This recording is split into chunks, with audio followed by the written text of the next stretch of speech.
थे उनके जाके उन्होंने घर के उनके सारे बच्चों को खत्म कर दिया। किन्होंने? हिंदुस्तान वालों ने। क्यों? या उनको इस्तेमाल किया हमारे खिलाफ। आप क्या कह रहे हैं जनरल साहब? मैं कह रहा हूँ, सही कह रहा हूँ। और कोई लिस्ट इतनी सेंसिटिव लिस्ट नहीं थी, जो स्मगलर्स पकड़े जाते हैं उनकी लिस्ट थी वो। जनरल साहब, अगर एक चीज सेंसिटिव नहीं है तो फिर उस पे इतना, स्मगलर्स पकड़े जाते हैं उनकी लिस्ट थी वो। जनरल साहब, अगर एक चीज सेंसिटिव नहीं है तो फिर उस पे इतना बुरा क्या किया उन्होंने? खुद आप कह रहे हैं वो सेंसिटिव नहीं है। मैं तो यही कह रहा हूँ कि वो इतनी सेंसिटिव नहीं है, लेकिन उसको एक्सप्लॉइट कर सकता है। मैं उसको एक्सप्लॉइट कर सकता हूँ अगर मेरे पास वो लिस्ट आती। सर, आप कहते हैं कि हमें सीटीबीटी पर दस्तखत इसलिए नहीं करने चाहिए, अगर हम सीटीबीटी पर दस्तखत कर देते हैं तो फिर हमारी जो ये हैं इंस्टॉलेशन ये खुल जाती हैं इंस्पेक्शन के लिए। और आपका ये खदशा है, आपने कहा कि हमें सीटीबीटी पर इसलिए साइन नहीं करने चाहिए क्योंकि इनसे दूसरों को हमारी एटमी तनसीबात की सही लोकेशन का इल्म हो जाएगा, और ये ऐसी इत्तला है जो अब तक किसी के पास नहीं है। अगर ऐसा हो गया तो अमेरिका भारत की मदद से एटमी तनसीबात को तबाह कर दे। कि ये जिस वक्त मैंने आर्टिकल लिखा है उस वक्त तो अमेरिकन हमारे मुल्क के अंदर इस तरह नहीं बैठे हुए थे जिस तरह अब बैठे हुए हैं। और अगर F-16 पाकिस्तान ने ले लिए, जो 5 बिलियन का कॉन्ट्रैक्ट हुआ है, और उसकी एक टर्म है कि उनके आदमी आके हमारे सारे एयर बेसिस के ऊपर बैठ जाएंगे, तो फिर तो जितनी सारी की सारी इंफॉर्मेशन है पूरी की पूरी अमेरिकन के पास चली जाएगी। साहब, क्या आप ये समझते हैं कि क्या हकीकत में अमेरिका के पास हमारी एटमी तनसीबात के बारे में कोई इंफॉर्मेशन नहीं? पहले उनके पास इतनी इंफॉर्मेशन नहीं थी जितनी अब है। जब आप DGISI थे उस वक्त अमेरिका के पास पाकिस्तान की एटमी तनसीबात के हवाले से कितनी इंफॉर्मेशन थी? उस वक्त इतनी ज़्यादा नहीं थी इंफॉर्मेशन इनके पास। आपके इल्म में क्या है, कितनी थी? परसेंटेज वाइज का तो हमें भी नहीं पता है, आपको भी नहीं पता है, और आप किसी को भी नहीं पता। ये किसी को भी नहीं पता चला रहे थे। ये किसी को भी नहीं पता अभी, आज का भी किसी को नहीं पता। वो अभी जो F-16 के अंदर उन्होंने क्लास क्यों डाली है पाकिस्तान के अंदर आने की। और मैं जिस वक्त DGIS था, मैंने सबसे पहले अपोज किया था कि ये इनका जो जहाज C-5A आके लैंड करता है चकलाला में, जहाँ 500 गज के अंदर कोई पाकिस्तानी ही जा सका, इसको फौरन बंद किया जाए, लेकिन वो नहीं बंद हुआ। आपने डिफेंस जनरल में मजमून लिखा जून 1998 को। आपने लिखा कि ओजी कैंप इसलिए उड़ाया गया कि कोई वहाँ पे 500 स्ट्रिंगर मिसाइल मौजूद थे। अमेरिका को यह एहसास हो गया कि रूस अफगानिस्तान से एकतरफा तौर पर निकल जाएगा और ये मिसाइल पाकिस्तान को मिल जाएंगे, जिससे बर्रे सगीर में ताकत का तवाज़ुन बिगड़ जाएगा। क्या ये हकीकत है? ये figures are not correct, but the fact of the matter is, ये फिगर आपने दिए हैं और आपका मजमून है। डिफेंस जनरल वाले ने, जो पब्लिश करने वाले ने अगर गलती कर दी है, एग्जैक्ट नंबर्स का तो पता नहीं था हमें। This is what the Americans were saying, that there were still 500 stinger missiles. मेरा तो ISI के साथ उस वक्त कोई तल्लक नहीं था, लेकिन जो टीम अमेरिकन्स ने भेजी थी हमारे पास, वो सवाल बार बार एक पूछते थे कि where were the stinger stacked, बार बार यही सवाल पूछते थे। तो वो जो उसका JCO कंसर्न था, उसका NCO कंसर्न था। कौन था JCO? वो मर गए ना, उसी में ब्लास्ट में मर गए थे सारे के सारे, और ऑफिसर्स को पता नहीं था कि कौन सी चीज कहाँ पे पड़ी हुई है। ऑफिसर्स को पता नहीं था स्टिंगर मिसाइल कहाँ पड़े हैं? पता होगा किसी को। फिर उन्होंने कहा कि ये बड़ा जो हैंगर था उसी के अंदर पड़े हुए थे, and then they found out certain wars and certain other things of the burnt stinger missiles. Now why they did not want those missiles, और मैं आज भी कहता हूं कि it is the Americans who caused the destruction of OGD camp for the simple reason that the advisors that the Americans sent to us, 2 of them were from America, were based in America, and 2 were based in Western Europe.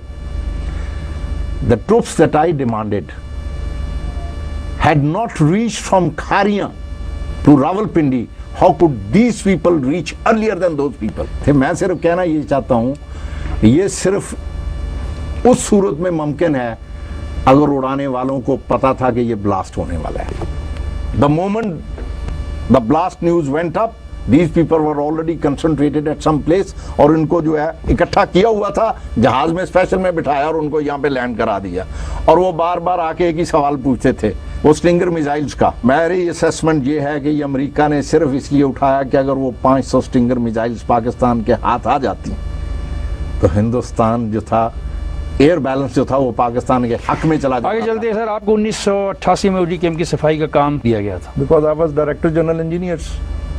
और ये engineers का काम है। ये धमाका हो गया। ये तो आपको धमाके पता का ही- हमें पता ही नहीं था। हमें तो ये भी नहीं पता था कि इधर आईएसआई का कुछ है। मैं तो आज भी सारा के सामने कन्फेस करता हूँ, पूरी आर्मी को किसी को नहीं पता था। हमें तो ओजडी कैंप का ये पता था, ये आजाद कश्मीर के कोई यूनिट होते थे। हम इसको तो वहाँ ब्रिज खेला करते थे। आप ब्रिज खेला करते थे। हाँ बिल्कुल, अच्छे प्लेयर हैं आप। 3 चैंपियनशिप जीती हुई हैं। आपने कहा कि आप पहले जनरल हैं जिसकी लंबी दाढ़ी थी, और बिल्कुल। आपने स्टैबो को और ट्रेडिशन को तोड़ दिया कि जनरल सिर्फ क्लीन शेव ही हो सकते हैं। हाँ तो मैं तो आप भी कहता हूँ, हकीकत है, इससे हाँ। पहले किसी जनरल की किसी दाढ़ी जनरल नहीं की थी। दाढ़ी नहीं थी ड्यूरिंग सर्विस। नहीं थी। नहीं क्या मने है, ममानित है? हम अंग्रेजों के गुलाम थे, थे वो हैं, रख सकते थे। थे हैं। हैं भी, अभी भी हैं। आपने मार्च अप्रैल 93 में वज़ीर-ए-आज़म नवाज शरीफ को ये तजवीज़ दी कि दुबई में डिफेंस फेयर के मौका पर यूरेनियम फरोख्त की जाए। आप इसके ज़रिए ये पैगाम देना चाहते थे कि हमारे पास डिप्लीटेड यूरेनियम की बड़ी तादाद मौजूद है। क्या ये हकीकत है?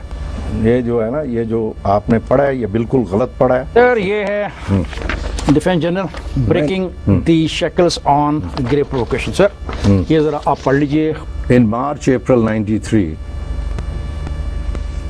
I had proposed to the then Prime Minister Nawaz Sharif to put the display and sale at Dubai Defence Fair armored, piercing, fin stabilized, depleted uranium rounds to convey that we have tons of depleted uranium, that we can produce thousands of DU rounds and we don't need to steal a few grams of weapon grade plutonium from power plants. I don't know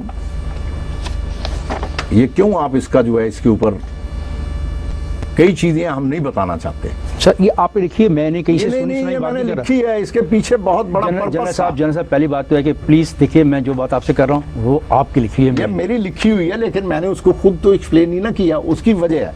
अब अभी आप पहले ये पढ़ दीजिए मुझे, फिर आप एक्सप्लेन करें। मैं इन्हें इसीलिए ये जानने के लिए तो आपको आगे रखा है कि आप ये क्या कह रहे हैं। APFS DU ये टैंक का एक स्पेशल एमुनिशन है जिसका कोर जो है डिप्लीटेड यूरेनियम का बना होता है और उसका वेट जो है तकरीबन 13 किलोग्राम्स होता है। पाकिस्तान के ऊपर जो ये हमें नहीं दे रहे थे एटॉमिक कह रहा हूँ, वही न्यूक्लियर पावर इलेक्ट्रिसिटी जनरेटिंग जो सिस्टम है, वो हमें सिर्फ इसलिए नहीं दे रहे थे और रीज़न उसकी ये कहते थे कि ये इसमें से एनरिच्ड प्लूटोनियम लेंगे।